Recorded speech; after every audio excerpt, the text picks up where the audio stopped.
welcome back to my studio. Today I want to show you how to make this giant balloon daisy. It comes together super quickly and no base is required for this project. So follow along and I'll show you how I did it.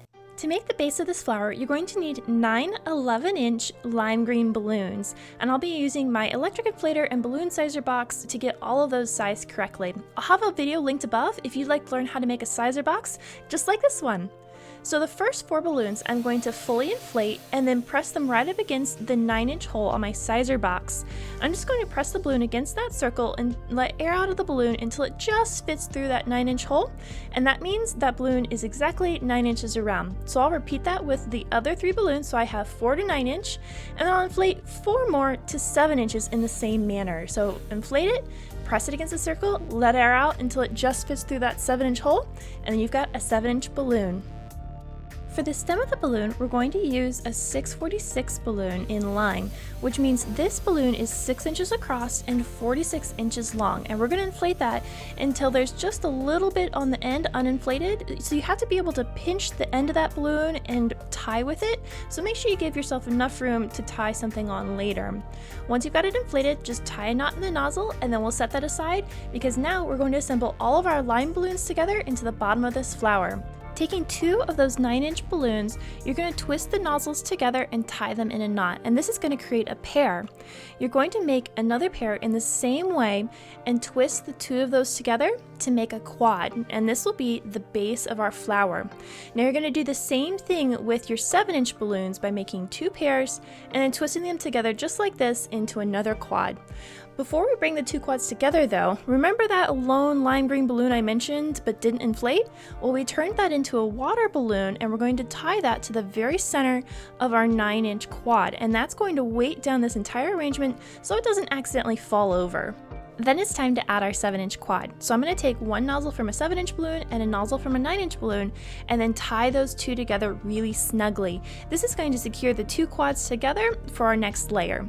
So this is what it looks like, and you're going to take one more nozzle from a 7-inch balloon and you're going to tie that to the nozzle of our 646. Now it's important that this nozzle tie is really snug. You don't want this to be loose, otherwise your flower is going to tip over. So I'm going to take the nozzle of the 646 and actually wrap it underneath one of my 7-inch balloons before I tie the 2 nozzles together. With this secure, we can set this aside and work on the top of our flower.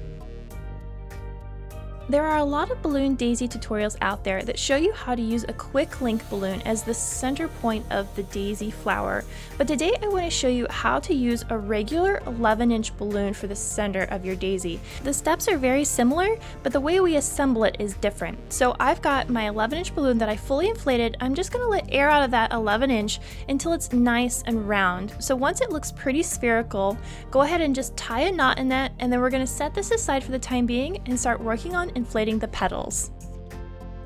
My daisy has 25 petals, and each of those petals are made from one white 260 balloon, and I'm going to inflate each of those to 5 pumps of air each. Now you could always put more air into each of your petals if you'd like them to be larger. Once you've got the air in it, just tie a knot into the nozzle, and then you're going to bring the 2 ends together so that the nozzle and the tail touch, and we're going to tie those 2 together, securing them in place. To give my petal a little shape, I found the halfway point in the loop and gave it a pinch. This puts a crease in the very middle of the balloon, giving it some nice shape. I then cleaned up my ends by trimming those away before I repeated this for all 25 of my petals. I inflated one more 260 balloon, leaving only about a ½ inch uninflated on the end, and tied it off. This is going to act as a needle and thread. We're going to use this to thread all of our daisy petals right onto this balloon. So I'm going to hold this balloon in one arm and start threading on all of my daisy petals, trying to keep the nozzle end of all my petals facing upwards. Once you get all 25 of your petals onto this balloon, bring the tail and the nozzle together and tie them into a circle. I found it was helpful to do the next couple steps either on a large table or on the floor. So I've laid everything flat and I'm arranging the petals so that they don't overlap each other before I put the yellow balloon right into the middle, making sure the nozzle of that yellow balloon is pointing towards one of the petals. So I'm then going to take a 260 balloon that's uninflated and tie it to the nozzle of that yellow balloon, and then thread that 260 right through the center of all those petals.